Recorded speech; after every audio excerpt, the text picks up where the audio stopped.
భద్రాద్రి కొత్తగూడెం జిల్లా భద్రాచలం కాంగ్రెస్ లో వర్గ విభేదాలు తెరపైకి వచ్చాయి. స్థానిక ఎమ్మెల్యే తెల్లం వెంకట్రావుపై మాజీ ఎమ్మెల్యే పొదం వీరయ్య తీవ్ర విమర్శలు చేశారు. ఎమ్మెల్యే తెల్లం వెంకట్రావు కాంగ్రెస్ వాది కాదు, వేరే పార్టీలో గెలిచి ఇక్కడికి వచ్చారని అన్నారు. ఆయన రావడం వల్ల పార్టీలో ఉన్న వాళ్లకు అన్యాయం జరిగిందన్నారు. వలస నేతల చేతుల్లో అసలైన కాంగ్రెస్ కార్యకర్తలు అణచివేతకు గురి అవుతున్నారని ఆరోపించారు. కాంగ్రెస్ ఎమ్మెల్యేగా 5 ఏళ్లు కష్టపడి అభివృద్ది చేశానని, అయినా పార్టీ తనను పక్కన పెట్టి వలస వచ్చిన వారికి అవకాశం ఇవ్వడంతో ఇప్పుడు అందరూ అనుభవిస్తున్నారంటూ పొదెం వీరయ్య సంచలన కామెంట్స్ చేశారు. ఇక్కడ ఉన్నటువంటి నాయకత్వాన్ని కలుపుకోవాల్సిన అవసరం ఆయనకు లేదు అని ఈ వేదిక ద్వారా మీ అందరికీ తెలియజేస్తున్నాం. ఎందుకు లేదు అని అంటే ఆయన కాంగ్రెస్ పార్టీ కాదు, కాంగ్రెస్ పార్టీ కాదు, మరి ఏ పార్టీ నుండి గెలిచి ఈ పార్టీకి రావడం జరిగింది. నేను అట్లా కాదు. పొదెం వీరయ్య అనేటోడు మరి లిజెండ్. ఎక్కడ కూడా ఏనాడు కూడా ఇంకో పార్టీకి నేను ఒకటి వేయలే, ఇంకో పార్టీకి పనిచేయలే, ఇంకో పార్టీకి నేను అది చేయలే. మీరు ఏదైతే మరి కాంగ్రెస్ పార్టీ నన్ను దగ్గరికి పంపిస్తే ఆ రోజు 11 రోజుల్లోనే నేను ఎమ్మెల్యేగా చేసిన. మీకు 5 సంవత్సరాలు మీ ఎమ్మటి ఉండి మీ తోడుగా ఉండి. భద్రాద్రి కొత్తగూడెం జిల్లా భద్రాచలం కాంగ్రెస్ లో వర్గ విభేదాలు తెరపైకి వచ్చాయి. స్థానిక ఎమ్మెల్యే తెల్లం వెంకట్రావుపై మాజీ ఎమ్మెల్యే పొదం వీరయ్య తీవ్ర విమర్శలు చేశారు. ఇక ఇదే విషయానికి సంబంధించి పూర్తి అప్డేట్స్ మా ప్రతినిధి నవీన్ అందిస్తారు. నవీన్,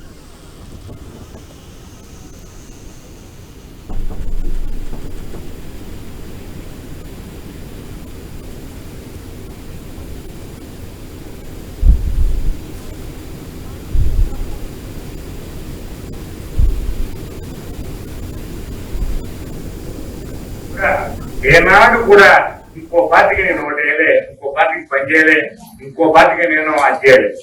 మీరు ఏదైతే మరి కాంగ్రెస్ పార్టీ నన్ను దగ్గరికి పంపిస్తే ఆ రోజు 11 రోజుల్లోనే.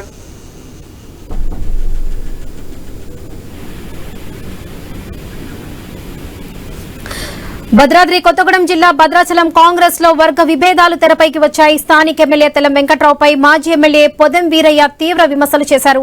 రైట్, ఇదే విషయానికి సంబంధించి పూర్తి అప్డేట్స్ మా ప్రతినిధి నవీన్ అందిస్తారు. నవీన్, వరలక్ష్మి మనం చూడవచ్చు. భద్రాద్రి కొత్తగూడెం జిల్లాలోని భద్రాచలంలో కాంగ్రెస్ లో మరోసారి కనపడుతుంది.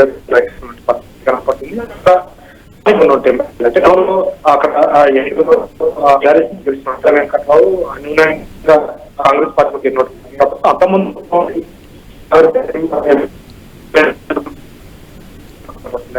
ఈయన బీఆర్ఎస్ నుంచి వచ్చినటువంటి పొదం వీరయ్య పూర్తి స్థాయి కూడా ఇక్కడ కాంగ్రెస్ కార్యకర్తల్ని పట్టించుకోవడం లేదు. పాతగా ఉన్నటువంటి అంటే మొదటి కార్యకర్తల్ని కానీ అక్కడ ఉన్నటువంటి నేతలు పూర్తి స్థాయి కూడా ఎందుకంటే పొదం వీరయ్య గతంలో 5 సంవత్సరాల తన ఉన్నప్పుడు పూర్తి స్థాయిలో ఇక్కడ నాయకత్వానికి కానీ అక్కడ ఉన్నటువంటి నేతలకు అందుబాటులో ఉన్నాడు. పూర్తి స్థాయి కూడా అంతేకాకుండా పూర్తికి పాల్పడినటువంటి పరిస్థితి ఇక్కడ ఉంది. కానీ ఇక్కడ ప్రస్తుతానికి ఆ పరిస్థితి ఎందుకంటే ఇతర పార్టీలో గెలిచినటువంటి నేతలు కాంగ్రెస్ పార్టీకి వచ్చిన తర్వాత కాంగ్రెస్ అనుకులు వీరందరూ కూడా పూర్తి స్థాయిలో కూడా మర్చిపోతున్నారు. అంతేకాకుండా పార్టీలు మొత్తం కూడా